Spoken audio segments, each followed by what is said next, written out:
जय जय रघुवीर समर्थ। गणेश शारदा चैव सद्गुरु सज्जनस्तथा आराध्य दैवतं गुह्यं सर्वमे रघुनंदन।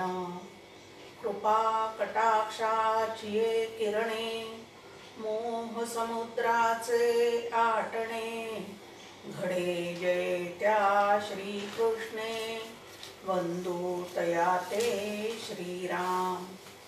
जयांचे करिता स्मरण होय सकल विद्यांचे अधिकरण ते वंदू या श्री चरण श्री गुरूंचे। जय जय रघुवीर समर्थ।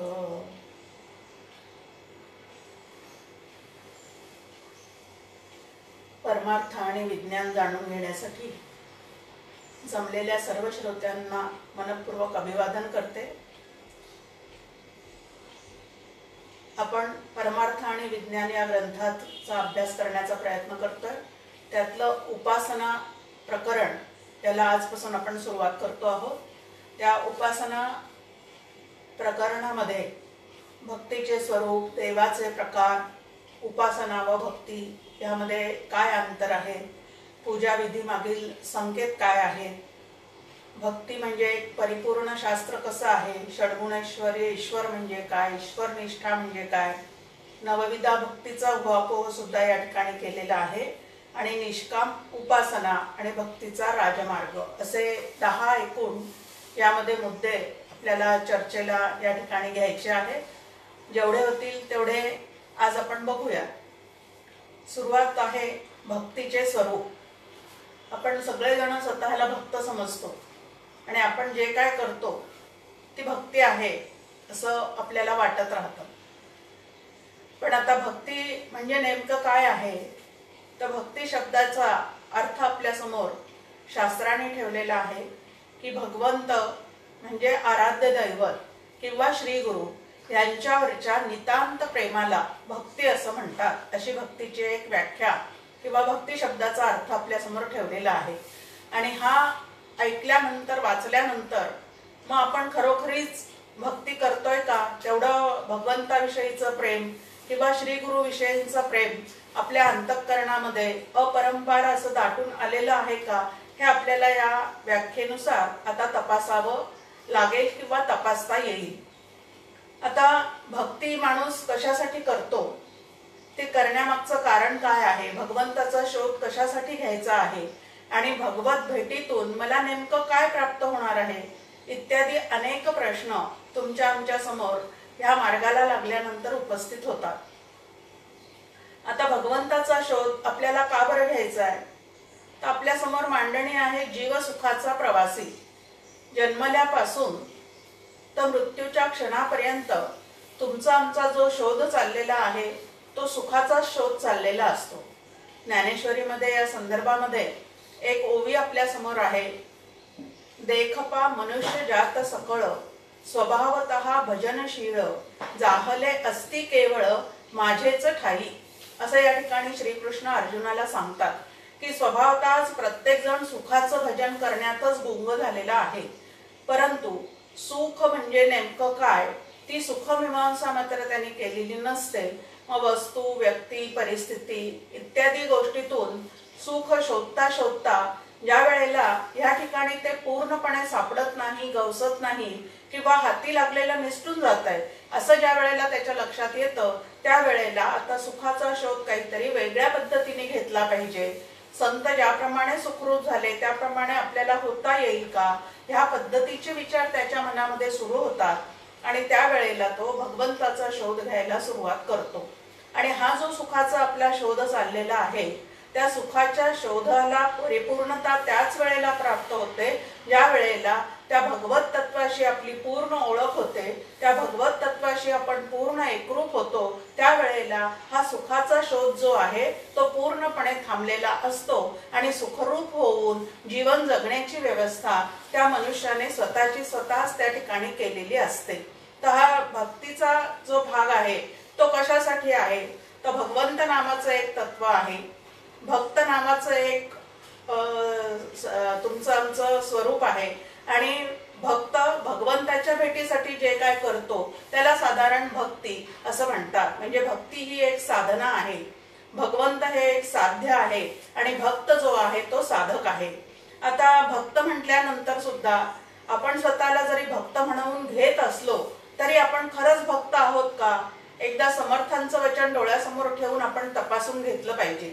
समर्थ रामदास स्वामी भक्ताची व्याख्या करत असताना म्हणतात, विभक्त नव्हे तो भक्त, की जो भगवत तत्वापासून यत्किंचितही विभक्त नाही, त्याच्या स्वरूपापासून जराही वेगळा पडलेला नाही, त्यालाच फक्त भक्त असं म्हणतात. मग आता ही व्याख्या ऐकल्यानंतर आपल्याला लक्षात येतं की आपण काही असे पूर्ण भगवत तत्वाशी अजून एकरूप झालेले नाही आहोत. मग आपण कोण आहोत सध्या? मग आपल्या समोर 3 प्रकार येतात. एक अभक्त आहेत, दुसरे विभक्त आहेत आणि तिसरे जे आहेत ते भक्त आहेत.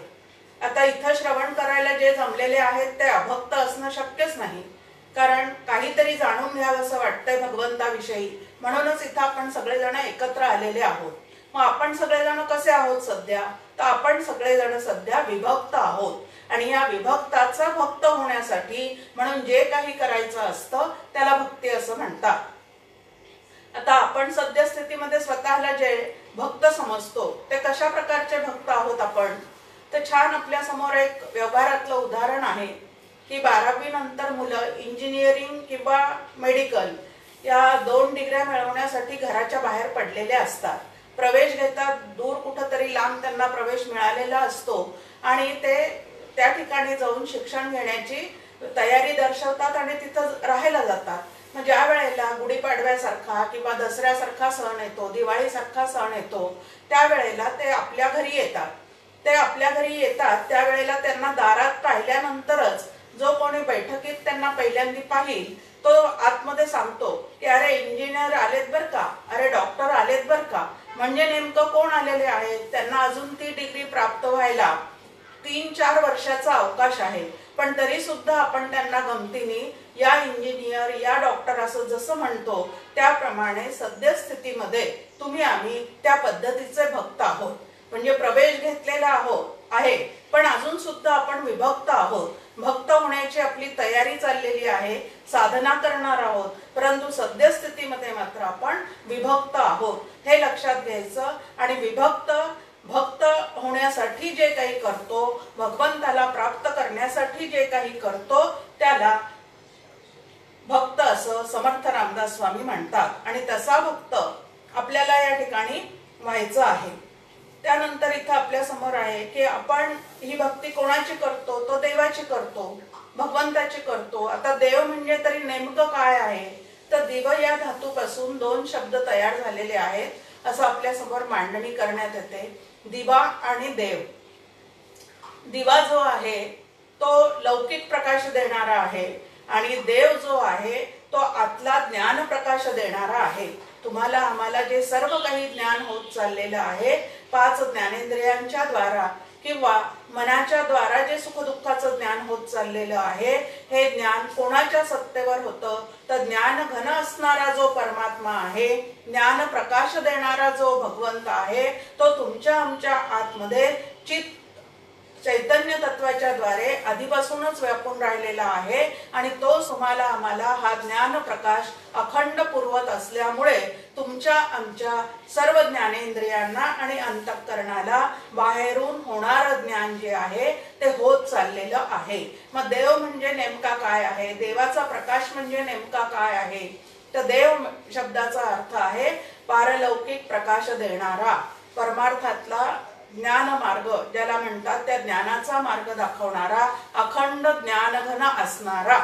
उजेड हेच ज्याचं स्वरूप आहे आणि इथं उजेड शब्दाचा अर्थ सुद्धा सूर्याचा प्रकाश, लाईटचा प्रकाश या पद्धतीने न घेता आपण गमतीने व्यवहारामध्ये बोलतो पहा, काय पडला का उजेड, म्हणजे इथं उजेड पडला का. आता उजेड पडला का म्हणजे कळलं का. तर असं जे अंतःकरणाला सर्व गोष्टी आपल्या कळत चाललेल्या आहेत, हा कळण्याचा प्रकाश जो आतून आपल्याला देत राहतो त्याला मुख्य देव असं म्हणतात. आणि हा देव शोधल्याशिवाय आपली सुखाची जी धडपड चाललेली आहे ती पूर्णपणे शमत नाही.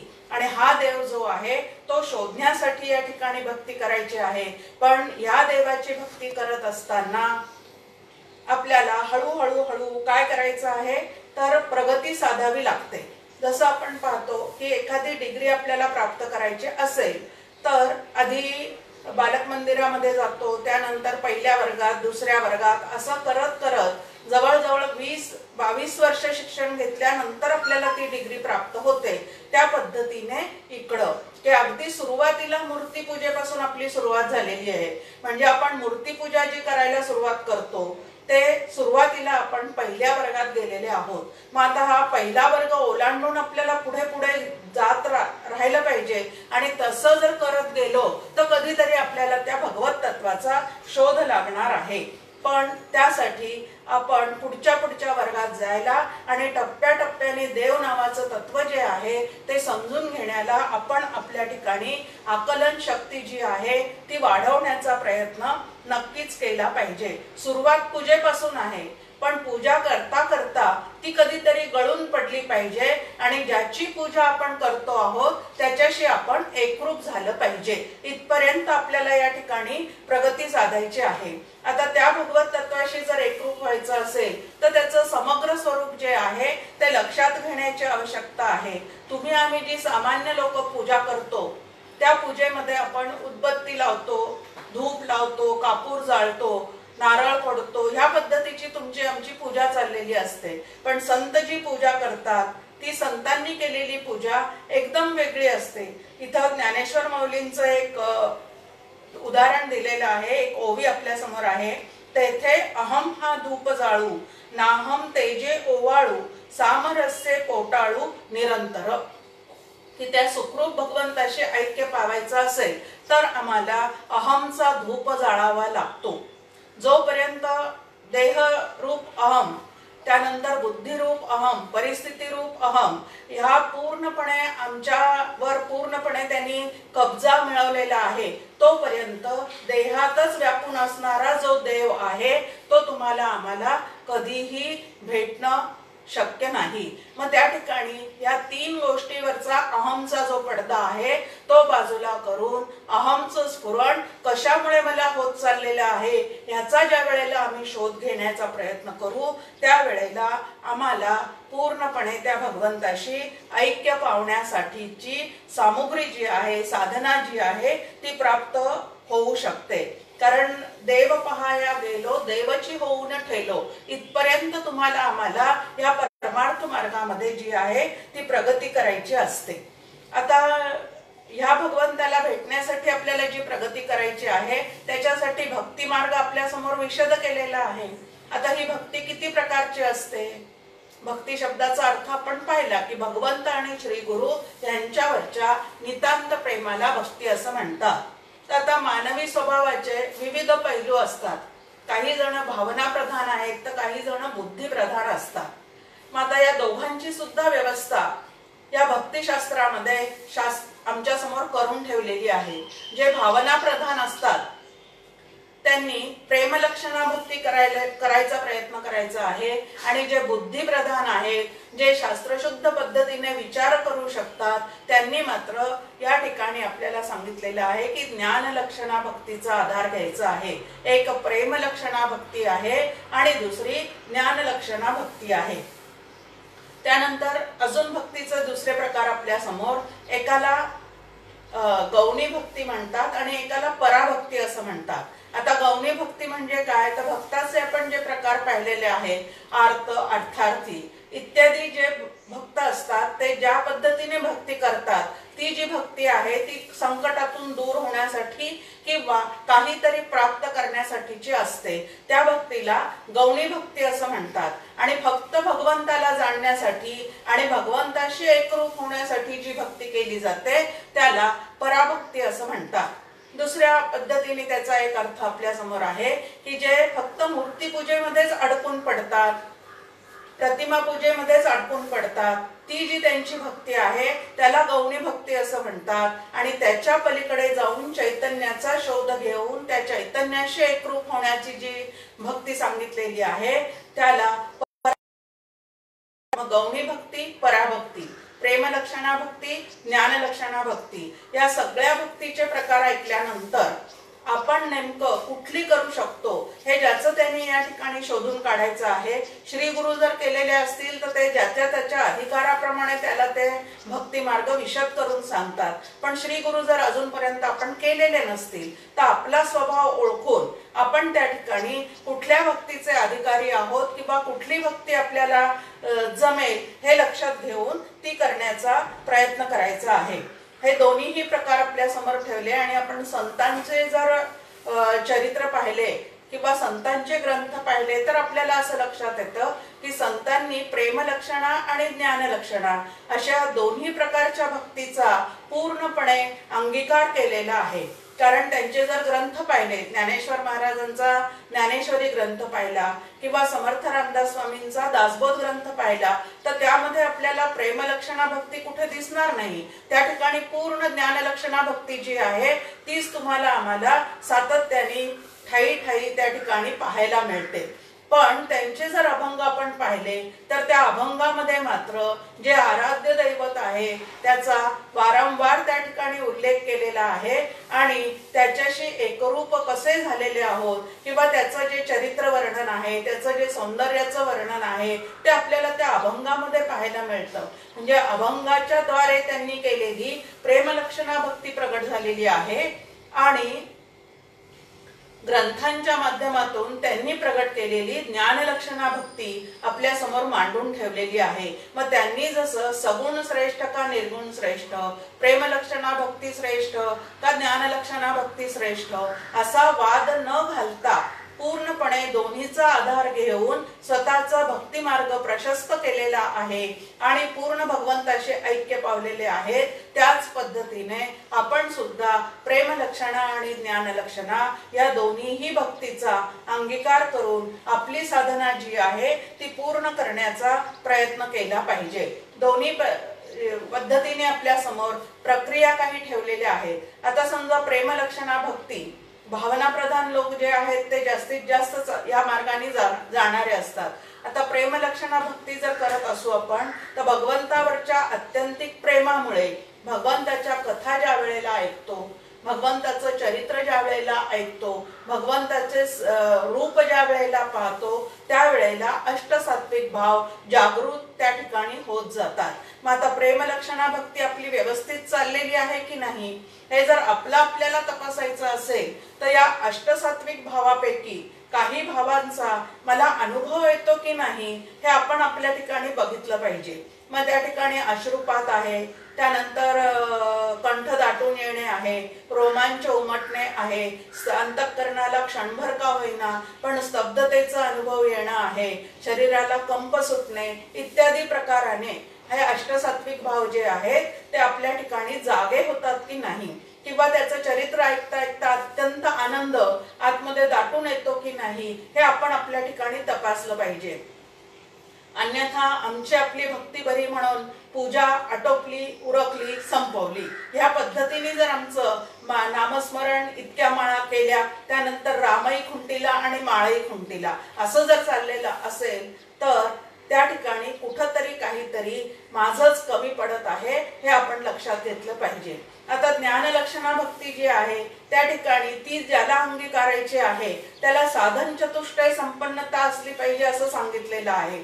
आणि या साधन चतुष्टय संपन्नतेमध्ये विवेक, वैराग्य, मुमुक्षत्व आणि समाधी षटक असे आपण डिटेल जे आहेत ते आपण मागच्या प्रकरणामध्ये सुरुवातीलाच पाहिलेले आहेत. मग आता ह्यापैकी खरोखरीच विवेक माझ्या अंतःकरणात जागा झालेला आहे का, या संपूर्ण जगताविषयीची अनासक्ती माझ्या ठिकाणी प्राप्त होत आहे की नाही, तीच वाढती आहे की नाही, त्यानंतर इतर भोगांपासून माझ्या अंतःकरण वृत्तीला आणि इंद्रियांना आवर घालण्याची क्षमता जी आहे ती माझ्या ठिकाणी वाढत चाललेली आहे की नाही, मोक्षाची तळमळ पूर्णपणे शिगेला पोहोचलेली आहे की नाही, तीव्र मुमुक्षत्व जागृत झालेलं आहे की नाही हे सगळं मला अशा ग्रंथाच्या अभ्यासातून लक्षात येतं आणि ते किती वाढतं आहे पण आपली गंमत काय होते, दुसऱ्यांचं ते वाढतंय का ते पाहण्याकडे आपलं जास्ती लक्ष असतं. आपल्या ठिकाणी त्याचे परिणाम जाणवत आहेत की नाही याकडे मात्र आपलं लक्ष फार कमी असतं. आणि दुसऱ्यांकडे लक्ष ठेवतो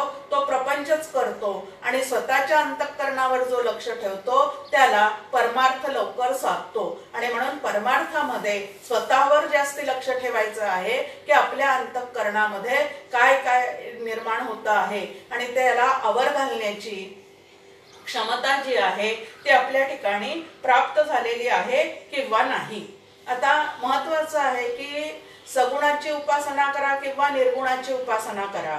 आता प्रेमलक्षणा भक्ती जी आहे ती सगुणाच्या संदर्भात असते, ज्ञानलक्षणा भक्ती जी आहे ती निर्गुणाच्या संदर्भात असते. पण सगुणाचा आधार घेऊन जरी आम्ही भक्ती मार्गात प्रवेश केला तरी त्या ठिकाणी अंतिम जे आमचं साध्य आहे ते निर्गुण निराकार ब्रह्माशी ऐक्य पावणं हेच साध्य आहे. पण निर्गुणाच्या भेटी आलो सगुणा संगे असं जसं संत आपल्याला शिकवतात त्या पद्धतीने, आणि परमार्थ मार्गामध्ये असा जर सोबती आपल्याला लाभलेला असेल सगुणाचा, तर हा परमार्थ सुद्धा जो अत्यंत अवघड आपल्याला वाटतो तो अत्यंत सुगम मार्ग सापडे सुगम असं समर्थ रामदास स्वामी म्हणतात. जर आपल्याला योग्य संत योग्य सद्गुरू ओळखता आले आणि त्यांच्या साथीने जर आपण आपला परमार्थ पूर्ण करण्याचा प्रयत्न केला तर आपल्याला हा प्रवास अत्यंत सुखदायी होतो. ज्याला अडचणी न येता किंवा अडचणींवर मात करता या प्रवासामध्ये दमछाक न होता आपल्याला आपल्या ध्येयापर्यंत पोहोचता येतं. आणि म्हणून सगुण आणि निर्गुण दोन्हीचाही आधार घेऊन आपण हळूहळू पुढे पुढे जात राहिलं पाहिजे. इथं आपल्या समोर आहे की एक चांगदेवांसारखे आहेत की जे योग मार्गाने या परमार्थामध्ये पुढे जाण्याचा प्रयत्न करत होते. आता योग मार्गाने पुढे जात असताना हठयोगाची सिद्धी त्यांच्या ठिकाणी होत होती, अनेक सिद्धी त्यांना प्राप्त झालेल्या होत्या. पण एवढं सगळं होऊन सुद्धा शेवटी मुक्ताईकडनं तत्वज्ञान ऐकल्यानंतर, ज्ञानेश्वर माऊलींकडनं चांगदेव पासष्टी ऐकल्यानंतरच त्यांना चैतन्य नावाच्या तत्वाची पूर्ण ओळख पटलेली आहे. म्हणजे आत्मारामाची ओळख होण्यासाठी त्यांना संत संगती आणि तत्वज्ञान ह्याचाच आधार घ्यावा लागलेला आहे. मग हठयोगाच्या मार्गाने जरी जाण्याचा प्रयत्न केला तरी तत्वज्ञानाचा अभ्यास त्या ठिकाणी अपेक्षितच आहे. त्यानंतर संत नामदेवांसारखे महाराज, आपल्याला उदाहरण माहिती आहे त्यांचं की विठ्ठल त्यांच्याशी प्रत्यक्ष प्रगट होऊन बोलत असे, त्यांच्या हातचा नैवेद्य ग्रहण करत असे. पण एवढं विठ्ठलाने त्यांना दर्शन देऊन सुद्धा विठ्ठलाला मात्र एक गोष्ट त्यांची पसंत नव्हती, आणि ती म्हणजे हा जो आपला भक्त आहे तो आपल्याला फक्त एका मूर्तीमध्येच पाहण्याचा प्रयत्न करतो. सर्वत्र व्यापून असलेलं आपलं जे तत्व आहे ते तत्व मात्र त्याला अजून आकलन होत नाही किंवा त्याकडे त्याचं लक्ष जात नाही. हे भगवंतालाही मान्य नव्हतं, आणि व्यापक स्वरूप दाखवण्याची जी व्यवस्था आहे ती भगवंतानी सद्गुरूंकडे दिलेली असल्यामुळे संत नामदेवांना सुद्धा त्यांनी विसोबा खेचरांकडे पाठवलेलं आहे. आणि त्यांच्याकडनं अनुग्रह प्राप्त झाल्यानंतर जो भगवंत फक्त एका मूर्तीतच आहे असं त्यांना वाटत होतं, तोच भगवंत त्यांना सर्वत्र सदा समत्वानी दिसायला लागलेला होता. हे उदाहरणही आपल्याला पूर्णपणे माहिती आहे. म्हणून सगुण आणि निर्गुण, प्रेमलक्षणा आणि ज्ञानलक्षणा या चारही गोष्टींचा व्यवस्थित विचार करून आपण ह्या ठिकाणी दोन्ही पद्धतीचा अवलंब करायचा आहे, स्वीकार करायचा आहे, आणि आपला जो परमार्थाचा पंथ आहे तो शांतपणे चालण्याचा प्रयत्न करायचा आहे. समर्थ रामदास स्वामी आपल्या समोर एक ओवी ठेवतात, न जाणता कोटीवरी साधने केली परोपरी तरी मोक्षाचा अधिकारी होणार नाही. आता जे काही करायचं आहे तुम्हाला आम्हाला ते जाणत्याकडनं शिकून घेऊन आपण करावं असं या ठिकाणी ते आपल्याला सांगतात. इथं जाणता हा एक शब्द आलेला आहे आणि साधना हा एक शब्द आलेला आहे. आता साधन जे आहे ते सगुणासंबंधी इथं विचार मांडलेला आहे की साधना कशी करायची आहे, साधनेसाठी सगुणाची निवड करायची आहे. मग त्याचं रूप पाहता पाहता, त्याचे गुण ऐकता ऐकता, त्याच्या ठिकाणी मन ठेवण्याचा प्रयत्न करता करता कधीतरी त्या मनाला अमन होता येतं. आणि म्हणून सगुणाविषयी सुद्धा सगळं जाणून घे असं सांगितलेलं आहे। आणि जाणता हा शब्द जो आहे तो ज्ञानी भक्तांसाठी या ठिकाणी ठेवलेला आहे, तो निर्गुणाशी निगडित आहे। मनाच्या श्लोकामध्ये ज्यांनी जाणता भक्त होऊन राहे असं समर्थ आपल्याला सांगतात। आणि जाणता भक्त होऊन राहे म्हणजे काय करायचं आहे, तर त्या भगवत तत्वाशी पूर्णपणे एकरूप व्हा, त्याला जाणून घ्या, तो सर्वत्र आहे हे लक्षात आल्यानंतर मग उर्वरित आयुष्य जे आहे ते त्याच्या चिंतनामध्ये घालवत घालवत आपल्या जीवनात येणारे सगळे व्यवहार कर्तव्य पूर्ण करा असं आपल्या समोर या ठिकाणी साधना सांगितलेली आहे की सगुण आणि निर्गुण दोन्हीचीही सुद्धा ओळख करून घ्या। ओळख करून घेतल्यानंतर त्यांच्या विषयीचे साधना पद्धती काय आहेत, त्यांच्याविषयी ऐक्य पावण्यासाठीच्या त्या सुद्धा विचारून घ्या आणि त्यानंतर हळूहळू आपण पुढे सरकायला हरकत नाही। आता आपल्या समोर आहे की प्रपंचासक्त जो माणूस आहे त्याचं आत्यंतिक प्रेम जे आहे ते आपल्या प्रपंचावरच असतं, कुटुंबियांवर असतं, आपण जमवलेल्या संपत्तीवर असतं, घरादारावर असतं आणि एवढं त्यांच्या आधाराने त्याला इतकी जगायची सवय लागलेली असते की तो एकाएकी भगवंताचा आधार घेऊन जगणं कदापिही शक्य नसतं। आणि म्हणून प्रेमलक्षणा भक्ती जी आहे ती अशा लोकांसाठी सांगितलेली नाही, तर कुटुंबात राहून ज्यांना आपल्याला भक्ती साधायची आहे त्यांच्यासाठी इथं म्हटलंय की त्यांनी काय करा, तर ज्ञान लक्षणा भक्तीचा आधार घ्या। कारण बुद्धीद्वारे आधी त्याला जाणून घ्या, मग बुद्धीद्वारे जाणता जाणता कधीतरी बुद्धी सुद्धा मागे पडेल आणि त्या भगवंताचा अनुभव येईल। आता भक्ती म्हणल्यानंतर तुकाराम महाराजांचा एक अभंग आपल्याला आठवतो की आपल्याला वाटत असलं तरी भक्ती नावाची गोष्ट अजिबात सोपी नाही, किंवा भगवंत जो आहे तो जाणून घ्यायचा असेल तर तो भगवंत मूळचा कसा आहे, तर निर्गुण निराकार असणारा भगवंत जो आहे तो अरूप आहे। मग अरूप असणाऱ्या त्या भगवंताशी एकरूप जर मला व्हायचं असेल तर जितके नाम रूप माझ्या चित्तामध्ये आसक्तीने मी धरून ठेवलेले आहे तेवढ्या नामरूपांचा त्याग करून मला अनाम अशा असणाऱ्या अरूप अशा असणाऱ्या त्या भगवंताशी ऐक्य पावायचं आहे। मग आता हे जर सगळे प्रकार मला जाणून घ्यायचे असतील तर या ठिकाणी संत संगतीशिवाय पर्याय नाही। दुसरे एक म्हणतात की भक्त म्हणविता गोड वाटे, भक्ती करता टीर कापे, असं तुकाराम महाराजांचा एक अभंग आहे की भक्त म्हणवताना आपल्याला सगळ्यांनाच गोड वाटतं, पण प्रत्यक्षात ज्या वेळेला भक्ती करण्याची वेळ येते, प्रत्यक्षात ज्या वेळेला आपलं तन मन धन त्या ठिकाणी अर्पण करण्याची वेळ येते त्या वेळेला मात्र आरंभशूर असणारे जे लोक आहेत ते त्या ठिकाणी मागेच राहून जातात आणि त्यांची साधना जी आहे ती पुढे सरकत नाही, कुठंतरी अलीकडेच ते अडखळत राहतात आणि तिथून पळ काढतात। पण भगवंताला जाणायचं असेल तर त्याचं स्वरूप कसं आहे, तर मन वाचा तीत तुझे हे स्वरूप म्हणून या माप भक्ती केली की निर्गुण निराकार असणारा जो परमात्मा आहे तो मन वाचा बुद्धी याच्या संपूर्ण पलीकडे आहे। कारण मन वाचा बुद्धीने आम्ही जगातले व्यवहार करू शकतो, पण परमेश्वराला भेटण्यासाठी या ज्ञानेंद्रियांचा कुठलाच उपयोग त्या ठिकाणी होऊ शकत नाही। मग असा जो भगवंत आहे त्याला भेटायचं असेल तर काय करावं लागेल, तर मन वाचा सर्व ज्ञानेंद्रिये हे सर्व त्याच्या ठिकाणी समर्पित करूनच त्याला पूर्णपणे शरण जावं लागतं। त्यावेळेला त्याची भेट होऊ शकते, त्यावेळेला त्याची गाठ पडू शकते। म्हणून मन वाचा तीत तुझे हे स्वरूप असं म्हटलेलं आहे की मन वाचा त्याला अर्पण केल्याशिवाय सतत त्याचाच विचार केल्याशिवाय तत्कथनम तत्श्रवणम तच्चिंतनम असं ह्या पद्धतीने अनेक तप आमचं जीवन ज्या वेळेला आम्ही त्याच्या साठी म्हणून खर्ची पाडू त्यावेळेला कधीतरी त्या भगवंताचं दर्शन आम्हाला नक्की होणार आहे। पण या भक्ती मार्गामध्ये एक आश्वासन मात्र दिलेलं आहे। समर्थ रामदास स्वामी आपल्याला मनाच्या श्लोकातच म्हणतात की तुम्ही भक्ती मार्गाने जायला सुरुवात करा, तुम्ही 2-3 पावलं पुढे गेलात की भगवंत 10 पावलं तुमच्यासाठी पुढे चालून येणार आहे। आणि म्हणून भक्ती मार्गाने जाण्याचा सतत प्रयत्न करायचा आहे, कितीही ती जरी अवघड वाटली तरी। आता अस्सल भक्ती जी आहे ती अत्यंत अवघड आहे, गौणी भक्ती जी आहे ती तुम्हाला आम्हाला सोपी वाटते, एवढा नैवेद्य दाखवला, तेवढे फुलं वाहिले की आमचं काम झालं, असं तिथं काहीतरी कृती केल्याचं एक समाधान मिळतं. परंतु ह्या कृती करून मिळवलेल्या समाधानामध्ये किती काळ आम्ही समाधानात राहू शकतो हो?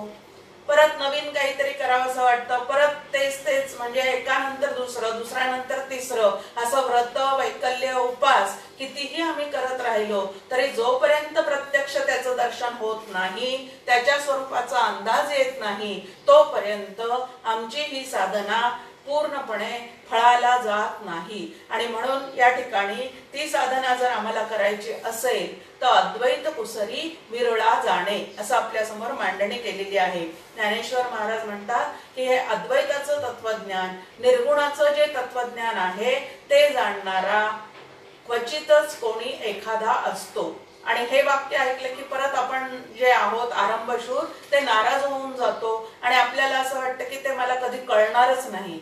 पण कोणी एक जो तो आहे तो मी असावा, अशा पद्धतीने आपला जर प्रयत्न चाललेला असेल तर कधीतरी आपल्याला ते पूर्णपणे जाणण्याची क्षमता जी आहे ती भगवंत देतोच. आता अद्वैत तत्वज्ञान कितीही जरी अवघड असलं तरी एका केशाराजी सकळ सिद्धी, असं आपल्या समोर मांडणी केलेली आहे की तुम्ही नाम घेण्याचा प्रयत्न करा, नाम घेता घेता अंतःकरणाची शुद्धी होईल, शुद्ध अंतःकरणाला त्या शुद्ध परमात्म्याची ओढ लागेल आणि त्याची ओढ लागल्यानंतर श्रवण मनन निधिध्यासनाद्वारे त्या भगवंताशी ऐक्य पावण्याचा जो प्रयत्न आहे तो सातत्याने चालू ठेवल्यानंतर परमपूज्य डॉक्टर काका म्हणतात असा अखंड प्रयत्न आपण चालू ठेवतो तेव्हा कधीतरी अलगद त्याचं दर्शनही होऊन जातं आणि त्याच्याशी ऐक्य पावण्याची जी सूक्ष्म अशी प्रक्रिया आहे ती सुद्धा आपल्याला त्या भगवंताच्या कृपेनेच त्यानंतर कळायला लागते.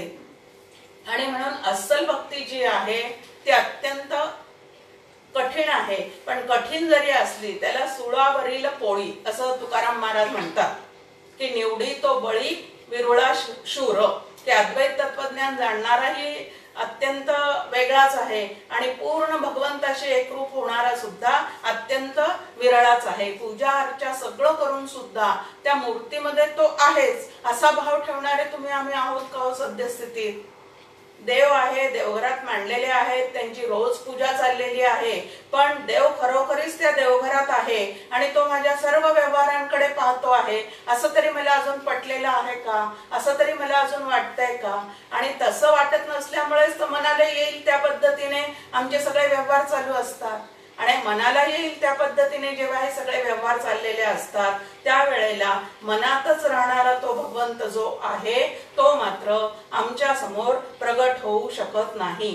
जुने ठेवणे मीपणे आकळेना, की हे जुने ठेवणे आहे म्हणजे माझा देह निर्माण होण्याच्या आधीपासून भगवंत नावाचं तत्व अपरंपार या सृष्टीमध्ये भरून राहिलेलं आहे आणि असलेल्या त्या भगवत तत्वामध्येच माझा एक देह निर्माण झालेला आहे.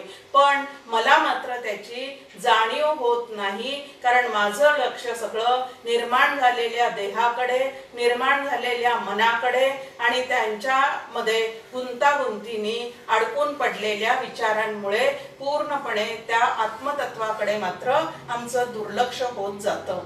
आता इथं एक मांडणी केलेली आहे की असं हे जे भगवंत नावाचं तत्व आहे ते भगवंत नावाचं तत्व सर्वत्र सदा समत्वाने व्यापून असलं तरी त्याचं मर्म जाणण्याचं जी काय खूण आहे ती तुम्हाला आम्हाला देवाचं संपूर्ण स्तर जाणून घेतल्याशिवाय आपल्याला तिथपर्यंत पोहोचता येणार नाही. मग चत्वार देव निरूपण नावाचं समर्थांनी एक समास लिहून ठेवलेला आहे. त्याच्याच आधारे इथं सुद्धा काही देवाचे प्रकार आपल्या समोर मांडलेले आहेत. साधारणतः 7 प्रकार या ग्रंथामधून आपल्या समोर ठेवलेले आहेत. एक भगवंताचं स्वरूप आहे म्हणजे ब्रह्मस्वरूप. रामदास स्वामी मनाच्या श्लोकामध्ये म्हणतात की तिन्ही देव जेथून निर्माण झाले तया देव राणासी कोणी न बोले, की त्या देवराण्याला कोणीच पाहत नाही. ब्रह्मा विष्णू महेश म्हणजे उत्पत्ती करता, स्थिती करता आणि लय करता हे 3 देव आपल्याला चांगले परिचित झालेले आहेत. पण हे 3 देव कोणाच्या सत्तेवर कार्य करत आहेत? कोणाची सत्ता त्यांच्या मागे आहे हे मात्र आपल्याला कधीच लक्षात येत नाही आणि त्याच्यापर्यंत आपण कधीच पोहोचत नाही. तर मूळ यांचं जे आहे, यांचं जे अधिष्ठान आहे ते ब्रह्मस्वरूप आहे. या तिन्ही देवांना ज्याची सत्ता आहे तेच ब्रह्म नावाचं तत्व आहे. बृह धातूपासून ब्रह्म शब्द तयार झालेला आहे. बृह म्हणजे अत्यंत व्यापक, अत्यंत मोठं, अत्यंत विभू, सर्वत्र सदा समत्वानी भरलेलं असं जे तत्व आहे त्याला ब्रह्म असं म्हणतात. आणि ते कसं आहे? सद्घन, चिद्घन, आनंदघन असणारं असं ते ब्रह्म नावाचं तत्व आहे. आता हे ब्रह्म नावाचं जे तत्व आहे, शास्त्राची मांडणी आपल्या समोर की ते एकमेव अद्वितीय असं आहे. त्याच्या ठिकाणी खरोखरीच दुसरं म्हणून काही निर्माणच झालेलं नाही. पण ह्याच ब्रह्माला ज्या वेळेला एकाकी न रमते असं वाटलं की आपण एकटे आहोत, आपल्याला करमत नाही आणि म्हणून दुसरं काहीतरी निर्माण करायला पाहिजे, असा ज्या वेळेला त्याच्या मनात पहिला संकल्प निर्माण झाला त्याला मूळ माया असं म्हणतात. आणि मग या मायेमध्ये या ब्रह्माचं जे प्रतिबिंब पडलेलं आहे त्याला ईश्वर असं म्हणतात. जसं आपण जीवाची व्याख्या मागच्या वेळेला पाहिलेली होती की जीव बरोबर कूटस्थ चैतन्य अधिक बुद्धी, अधिक बुद्धीत पडलेलं आत्म्याचं प्रतिबिंब. तसं हे ईश्वर म्हणजे नेमकं काय आहे? तर ब्रह्मचैतन्य अधिक माया, अधिक मायेत पडलेलं ब्रह्मचैतन्याचं प्रतिबिंब, याला ईश्वर असं म्हणतात. आता मूळ मायेतून हा ईश्वर या ठिकाणी आपल्या समोर मांडलेला आहे. आणि हा जो ईश्वर आहे तो सगुण निराकार आहे. ब्रह्म नावाचं जे तत्व आहे ते निर्गुण निराकार आहे. ईश्वर जो आहे तो सगुण निराकार आहे. आता ईश्वर नावाचं तत्व आहे की नाही? आता ईश्वर हा चेतन आहे. जीव जसा चेतन आहे तसा ईश्वर सुद्धा चेतनच आहे. आणि ब्रह्म नावाचं तत्व जे आहे ते केवल चेतन आहे.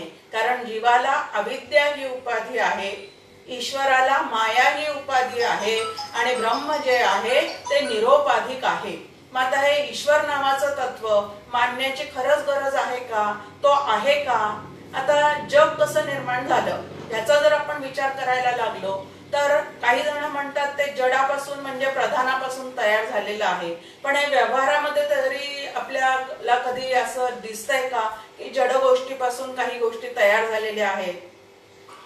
एखादी भिंत उभारण्याचं काम करायचं असेल तर आता भिंत उभारण्यासाठी लागणारं विटा तिथं आहे, रेती आहे, सिमेंट त्या ठिकाणी आहे, पाणी त्या ठिकाणी आहे, कुऱ्हाड त्यानंतर घमेलं त्या ठिकाणी आहे, फावडं त्या ठिकाणी आहे.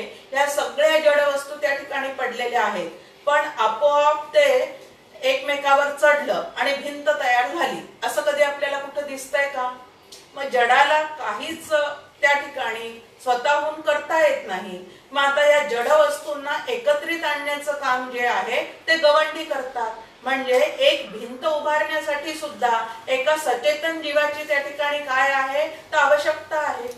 मग आता भिंत ज्या वेळेला उभारली जाते त्यावेळेला जसं एक सचेतन जीव त्या ठिकाणी असतो तसं या संपूर्ण सृष्टीची ज्या वेळेला उभारणी झालेली आहे त्याही वेळेला एक सचेतन तत्व त्या ठिकाणी नक्कीच असलं पाहिजे. त्यानंतर दुसरा एक भाग आपण पाहतो की 3 ऋतू, सूर्याचं उगवणं मावळणं, चंद्राचं उगवणं मावळणं, त्यानंतर समुद्राने आपली धरून ठेवलेली मर्यादा, त्यानंतर अग्नीचं कार्य करतो, पाणी पाण्याचं कार्य अखंड करत चाललेलं आहे, वारा नियमाने वाहतो आहे. हे सगळं जे सृष्टीचक्र चाललेलं आहे त्याच्या मागे कोणीतरी एखादा सचेतन बुद्धिमान असा कोणीतरी असलाच पाहिजे. आणि हा जो कोणी आहे त्यालाच आम्ही ईश्वर असं म्हणतो. आणि हा जो ईश्वर आहे तो या सृष्टीचा कर्ता, हर्ता आणि भर्ता आहे. सृष्टी निर्मितीचं काम या ईश्वराने, हा ईश्वर ज्या वेळेला करतो त्यावेळेला आम्ही त्याला ब्रह्मदेव असं म्हणतो. सृष्टी सांभाळण्याचं काम ज्या वेळेला हा ईश्वर करतो त्यावेळेला आम्ही त्याला विष्णू असं म्हणतो. आणि लयाचं काम तो ज्या वेळेला करतो त्यावेळेला आम्ही त्याला महेश किंवा शंकर असं म्हणतो. म्हणून हे कार्य बदललं की त्यांची नावं बदललेली आहेत, पण ईश्वर नावाचं जे तत्व आहे ते मात्र पूर्णपणे एकच आहे. गमतीने डॉक्टर काका नेहमी म्हणतात की त्यांनी सृष्टी निर्माण करून ठेवलेली आहे त्यामुळे आता ब्रह्मदेवाचं काही आम्हाला काम नाही, ती निर्मिती झालेलीच आहे. म्हणून ब्रह्मदेवाची देवळं जी आहेत ती अत्यंत कमी आहेत. शंकर जो आहे तो लय करणारा आहे, म्हणून त्याचीही देवळं तेवढी नाहीत. पण विष्णू जो आहे तो पालन करणारा आहे, त्यामुळे त्याची देवळं मात्र भरपूर आहे. म्हणजे त्यांनी सतत आमचं पालन करावं असं जे काही आम्हाला वाटत चाललेलं आहे, त्यामुळे त्याची भक्ती, त्याची उपासना आणि त्याची देवळं जी आहेत ती मात्र भरपूर आहे. पण 3 प्रकारचं कार्य जरी करताना हा ईश्वर दिसत असला तरी तो असा 3 प्रकाराने विभागलेला आहे असं मात्र नाही. तर तो एकमेव अद्वितीय असाच आहे. एकच ईश्वर 3 प्रकारचं या ठिकाणी काम करताना तुम्हाला आम्हाला दिसतो आहे. आणि अफाट असणाऱ्या या विश्वाची सगळी व्यवस्था करण्याचं काम, प्रत्येक जीवाला त्याच्या त्याच्या प्रारब्धाप्रमाणे त्या कर्माची फळं देण्याची व्यवस्था, हे सगळं जे आहे तो हा ईश्वर करत असतो. आता जीवाला जसं दशेंद्रियाचा एक देह मिळालेला असतो, शरीर मिळालेलं असतं, तसं या ईश्वराचं शरीर कोणतं आहे तर हे संपूर्ण ब्रह्मांड जे आहे तेच त्या ईश्वराचं शरीर आहे असं मांडणी या ठिकाणी आपल्या समोर केलेली आहे. आणि ही जी माया आहे ज्याच्यामध्ये ब्रह्मचैतन्य प्रतिबिंबित झालेलं आहे, अशी जी ईश्वराची उपाधी असणारी माया आहे ती शुद्ध सत्वगुणी आहे. आणि शुद्ध सत्वगुणी असल्यामुळे ईश्वर म्हणून त्याचे जे अवतार होतात त्या अवतारामध्ये तो जे काही जातो ते भलं मोठं असणारं कार्य करत असताना, दिव्य भव्य असणारं ते महान कार्य करत असताना सुद्धा तो त्या कार्यामध्ये लिप्त होत नाही आणि स्वतःच्या मूळच्या स्वरूपाचं विस्मरण त्याला कधीही होत नाही. जीवाला स्वरूपाचं विस्मरण सतत होतं आणि ईश्वर नावाचं जे तत्व आहे त्याला मात्र स्वतःच्या स्वरूपाचं कधीही विस्मरण होत नाही. असा या जीव आणि ईश्वरामध्ये काय आहे तर फरक निर्माण झालेला आहे. कशामुळे झालेला आहे? जीवाची बुद्धी जी आहे ती त्रिगुणांनी रंगलेली आहे, सत्व रज तम. आणि त्याही मध्ये सत्वगुण जो आहे तो जीवाच्या ठिकाणचा जो आहे तो कमी असतो आणि रजोगुण तमोगुण जे आहेत ते त्याच्या ठिकाणी वरचढ झालेले असतात. आणि ईश्वराच्या ठिकाणचं जे महत नावाचं तत्व आहे, ईश्वराच्या ठिकाणी जे माया नावाचं तत्व आहे ते शुद्ध सत्वगुणाचं असल्यामुळे रजतम जे आहे ते कार्यासाठी जेव्हा उपयोगाला आणायचे असतात त्याच वेळेला ते त्या ठिकाणी तो आवाहन करतो. पण एरवी मात्र तिथं शुद्ध सत्वगुणात्मक असंच त्या ठिकाणी त्या ईश्वराचं अंतःकरण त्या ठिकाणी असतं आणि म्हणून त्याला स्वस्वरूपाचं कधीही विस्मरण होत नाही. मग स्वस्वरूपाचं विस्मरण ज्याला कधीच होत नाही त्याला ईश्वर समजायला हरकत नाही असं आपल्याला लक्षात येतं. तसं विविधता संपन्न असणारं असं हे जग आहे. या जगाला जो चालवतो असा जो जगत चालक, जगत पालक आहे तेच ईश्वराचं मूळचं स्वरूप आहे. तो शुद्ध सत्वगुणामध्येच कायमचा असतो आणि तो षड्गुणैश्वर्य आहे. हा ईश्वर कसा आहे तर षड्गुणैश्वर्य आहे. जीव कसा आहे तर सद्गुण, त्यानंतर अवगुण, दुर्गुण सगळ्या गोष्टी त्याच्या ठिकाणी आहेत. पण ईश्वर नावाचं जे तत्व आहे त्याच्या ठिकाणी यश, श्री, औदार्य, ज्ञान, वैराग्य व ऐश्वर्य असे 6 गुण जे आहेत त्या 6 गुणांनी तो संपन्न असतो आणि म्हणून त्याला भगवान असं म्हणतात. असा जो ईश्वर आहे त्याचं अखंड चिंतन करता करता आमच्यातला अहंकार जो आहे तो अहंकार कमी होण्याची व्यवस्था या ईश चिंतनामध्ये असते. आणि म्हणून हा षड्गुणैश्वर्य आहे. मग तो अत्यंत यशस्वी आहे, त्याला कधीच अपयश माहिती नाही. म्हणजे तो जे जे संकल्प करतो ते त्याला पूर्णत्वाला नेता येतात असं त्याचं यश आहे. त्यानंतर कसेही जीवनामध्ये प्रसंग आले, रामकृष्णाच्या चरित्रामध्ये आपण पाहतो की कितीतरी असे प्रसंग आहेत की ज्या ठिकाणी ते दुःख जर जीवाला झालेलं असेल तर जीव त्या ठिकाणी कोलमडून पडतो. पण त्यांच्या आयुष्यात येणारे असे कितीतरी दुःखद प्रसंग त्यांच्या चरित्रामध्ये आपल्या समोर ठेवलेले आहेत. पण त्याही परिस्थितीमध्ये अत्यंत खंबीरपणे, न डगमगता, न त्या ठिकाणी खचून जाता त्यांनी त्याला पूर्णपणे काय केलेलं आहे तर त्या प्रसंगांना तोंड दिलेलं आहे आणि अधर्माचा पूर्णपणे नाश केलेला आहे. मग हे त्यांचं जे यश आहे त्या यशातलाच काही भाग माझ्या प्रारब्धाने मला देण्याची त्यांची व्यवस्था असते। त्यामुळे यश ज्या वेळेला मला मिळतं त्यावेळेला ते माझ्या कर्मातून मी केलेल्या प्रयत्नातून मला मिळालेलं आहे असं न समजता त्या ठिकाणी जर त्याच्या यशातला काही भाग आज त्याने मला दिलेला आहे असं जर मी लक्षात ठेवलं तर मला मिळालेल्या यशामुळे मी काय होणार नाही तर उन्मत्त होणार नाही। त्याच्यासाठी हा अभ्यास आपल्या समोर इथं ठेवलेला आहे। श्री म्हणजे लक्ष्मी।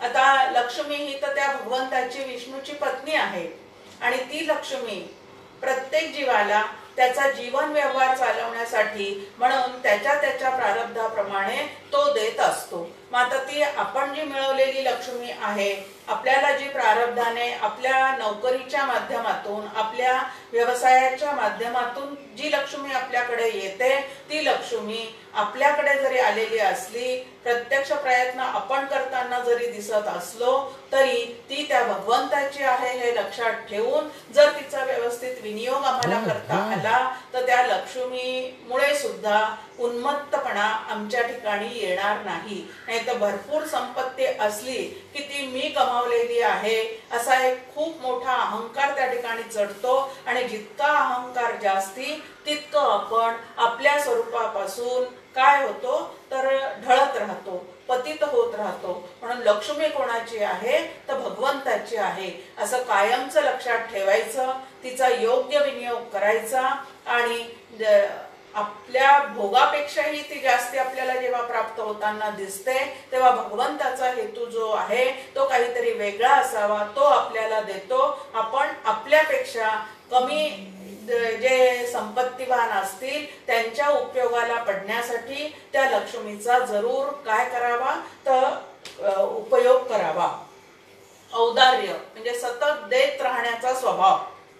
भगवंताचा खूप मोठा असा हा गुण आपल्या समोर ठेवलेला आहे की औदार्य, सतत देत राहतो।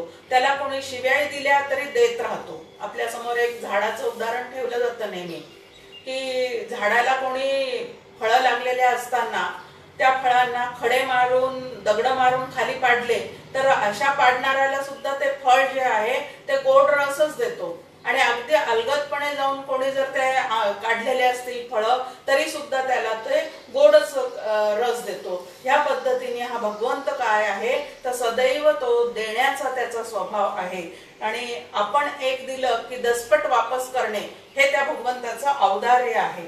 ज्ञान म्हणजे ज्ञान हाच त्याचा पूर्णपणे काय आहे तर स्वभाव म्हणूया किंवा स्वरूप आहे। स्वरूप लक्षणामध्ये भगवंताच्या सच्चित आनंद ही भगवंताची जी आहे ती स्वरूप लक्षणं सांगितली जातात आणि त्यातल्या चित शब्दाचा अर्थ ज्ञान असा आहे। हा भाग नसून असणारं ज्ञान अखंड स्वस्वरूपाचं त्याला सतत ज्ञान आहे। त्यानंतर वैराग्य। परमपूज्य डॉक्टर काका गमतीने नेहमी म्हणतात की खूप गणपती अथर्वशीर्ष मी काय केले तर पाठ केले, मग अचानक गणपती माझ्या समोर प्रसन्न झाला आणि प्रसन्न झाल्यानंतर वत्सा तुला काय हवं ते माग म्हणाला आणि त्यावेळेला की तू षडगुणैश्वर्य आहे, तुझं वैराग्य तुझ्या जवळ राहू दे आणि बाकीचं सगळं जे काही आहे ते मात्र मला प्राप्त होऊ दे।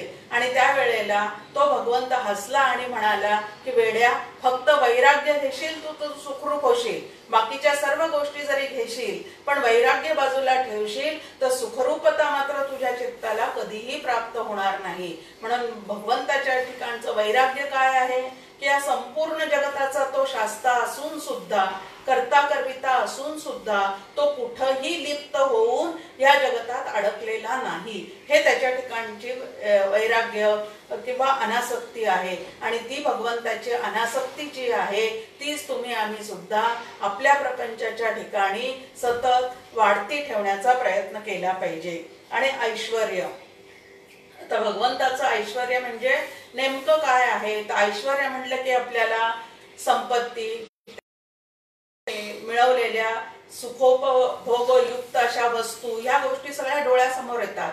पण भगवंताचं ऐश्वर्य काय आहे तर भगवद्गीतेच्या 9व्या अध्यायामध्ये हा ऐश्वर्य योग भगवंतांनी सांगून ठेवलेला आहे की एवढं सगळं केलेलं असून सुद्धा मी करता हा भाव कुठं चित्तामध्ये नाही. त्यानंतर या सगळ्याचा भोगता मीच आहे असंही त्या ठिकाणी वाटत नाही. तर सगळ्यात असूनही सगळ्यात नसल्यासारखा असं जे त्याचं ऐश्वर्य आहे ते या ठिकाणी भगवंताचं ऐश्वर्य आपल्याला पाहायला मिळतं. हे कसं आहे तर सगळं त्याचंच आहे, पण एवढं असून सुद्धा ते त्यांनी स्वतः भोगलं किंवा भोगी या वृत्तीने कधी भोगलेलं नाही. हेच त्याच्या जवळचं ऐश्वर्य आणि असा तो षड्गुणैश्वर्य आहे. नंतर भगवंत संकल्पवान आहे. कळत न कळत त्याच्या मनामध्ये संकल्प निर्माण झाला तरी सुद्धा तो संकल्प पूर्णपणे फळाला येतो. आणि त्या विरुद्ध आम्ही कितीही संकल्प करत राहिलो, संकल्प सिद्धीसाठी कितीही सत्यनारायण पूजा वगैरे करत राहिलो तरी सुद्धा प्रत्येक गोष्ट फळाला येईलच असं मात्र आमच्या ठिकाणी होत नाही. असं ईश्वर आणि जीव यामधला काय आहे तर मोठा फरक या ठिकाणी सांगितलेला आहे.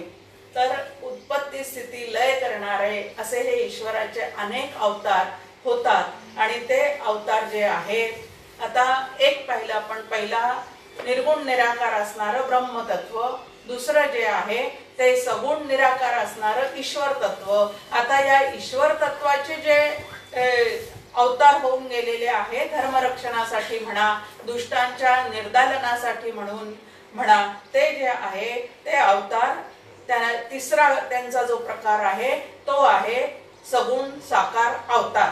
भगवंताचा तिसरा प्रकार की सगुण साकार अवतार.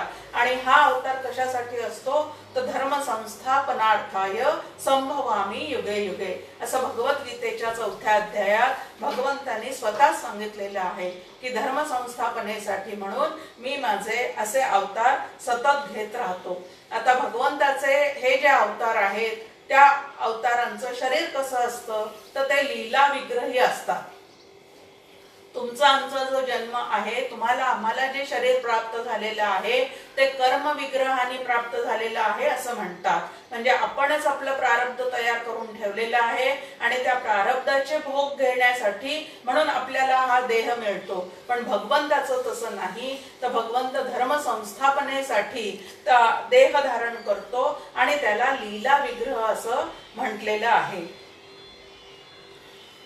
या भगवंताच्या ठिकाणी मल विक्षेप आवरण या 3 ज्या मायेच्या शक्ती आहेत त्या शक्ती या भगवंताच्या अवताराच्या ठिकाणी निष्प्रभ होऊन जातात.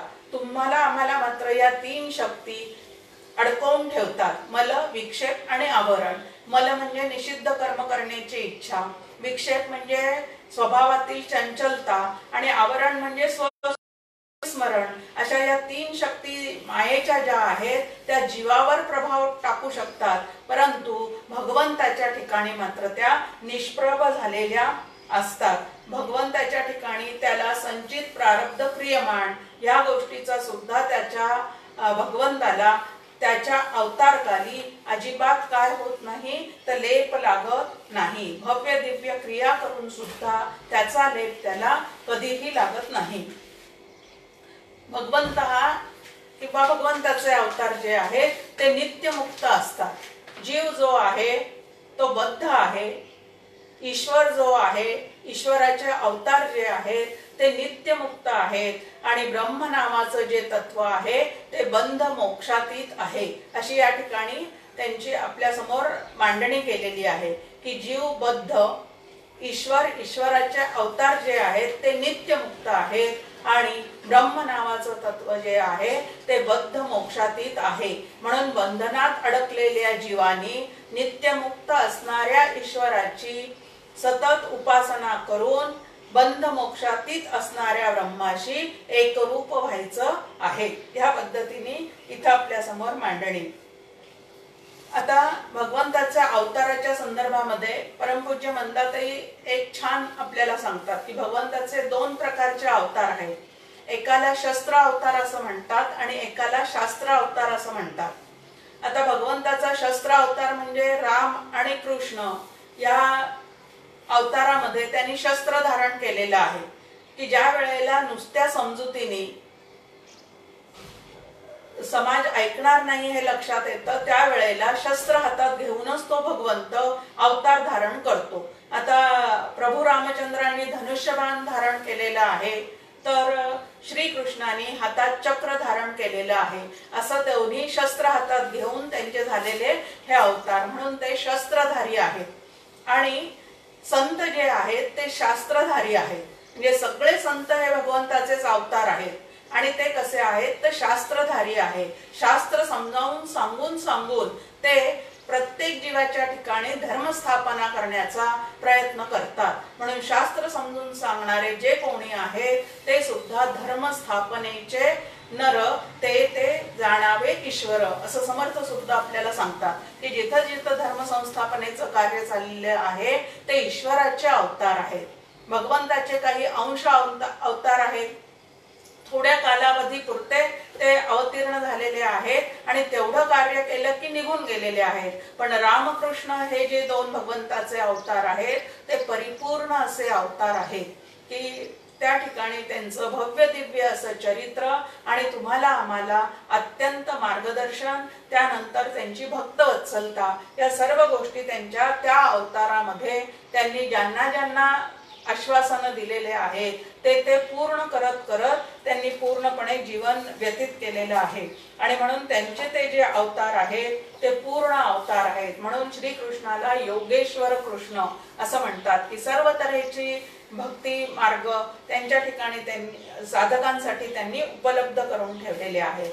चौथा जो आपल्या समोर या ठिकाणी ईश्वराचा भाग ठेवलेला आहे त्याला प्रतिमा अथवा प्रतीक असं म्हणतात। आता या प्रतिमा कोणाच्या असतात किंवा मूर्ती कोणाच्या असतात तर जे जे अवतार धारण करून गेलेले आहेत त्यांच्या मूर्ती किंवा भक्तांना ज्यांनी ज्यांनी दर्शन दिलेलं आहे, भावबळे आकळे एरवी नाकळे, याप्रमाणे एखाद्या भक्ताचा भाव अत्यंत उंचीवर गेल्यानंतर ज्या वेळेला तो भगवंत त्याला कुठल्या तरी नामरूपामध्ये दर्शन देऊन जातो त्यावेळेला त्याचं ते नामरूप जे आहे ते त्या भक्ताच्या अंतःकरणामध्ये पूर्णपणे ठसलेलं असतं आणि जे रूप आणि नाम त्याचं आतमध्ये ठसलेलं आहे त्याप्रमाणे नंतर प्रतिमा किंवा मूर्ती घडवण्यामध्ये येतात। मग आता हा भगवंताचा काय झालेला आहे तर पूर्णपणे चौथा एक भाग आपल्या समोर ठेवला की ईश्वराच्या पूर्वी होऊन गेलेल्या अवतारांची आठवण ठेवून किंवा त्यांचं जे आपल्याला दर्शन झालेलं आहे ते लक्षात ठेवून त्यांना या ठिकाणी पूर्णपणे मूर्तीमध्ये किंवा प्रतिमेमध्ये उतरवलेलं आहे। ह्या ज्या प्रतिमा असतात त्या पण अत्यंत आकर्षक अशा बनवलेल्या आहेत, कारण ज्या अनंत गोष्टीमध्ये आकर्षणाने आमचं जे चित्त अडकलेलं आहे तिथून ती आकर्षण कमी व्हावीत आणि सुंदर नामरूप असणारं असं जे भगवंताचं रूप आहे त्यामध्ये आमचं चित्तवृत्ती आकर्षित होऊन बाकी गोष्टीपासून आमची सुटका व्हावी, त्यासाठी या मूर्ती ज्या आहेत त्या अत्यंत सुंदर बनवण्यात येतात। राजस सुकुमार मदनाचा पुतळा या पद्धतीने त्यांचं वर्णन केलेलं असतं आणि या अत्यंत सुंदर अशा मूर्ती आपण मग त्या मूर्तीच देवळामध्ये स्थापन करतो, त्यांची प्राण प्रतिष्ठा वगैरे करून त्यांची स्थापना करण्यात येते आणि तिथपासून आपली ह्या परमार्थ मार्गामध्ये पूजा अर्चा करत करत पहिली जी सुरुवात आहे ती इथूनच सर्वांची असते। म्हणून प्रतिमा पूजा किंवा मूर्ती पूजा ही आपल्या संस्कृतीमध्ये नाकारलेली नाही, किंबहुना अनेक नामरूपामध्ये अडकलेले चित्त एकाग्र करण्याची व्यवस्था म्हणून मूर्ती पूजा जी आहे ती आमच्या समोर मुद्दाम ठेवलेली आहे की इतर ठिकाणी गुंतलेली अंतःकरण वृत्ती आधी एका मूर्तीच्या ठिकाणी आणून गोळा करून ठेवावी, मग एकाकडून एकमेव अद्वितीय असणाऱ्या भगवंताकडे जायला वेळ अत्यंत कमी लागतो आणि म्हणून खूप पांगलेलं मन जे आहे त्या पांगलेल्या मनाला एका ठिकाणी आणण्यासाठी म्हणून मूर्ती पूजा जी आहे ती आमच्या समोर ठेवलेली आहे। पण ही मूर्ती पूजा ही आमची सुरुवात आहे हे लक्षात ठेवावं आणि इथपासून जी सुरुवात केलेली आहे ती निर्गुण निराकार ब्रह्मापर्यंत आम्हाला त्या ठिकाणी पोहोचायचं आहे हे मात्र विसरता उपयोगाचं नाही। आता ह्यानंतरचे जे काही अजून ईश्वराचे प्रकार उपासनेसाठी आपल्या समोर ठेवलेले आहेत ते आपण पुढच्या गुरुवारी पाहूयात। जय जय रघुवीर समर्थ।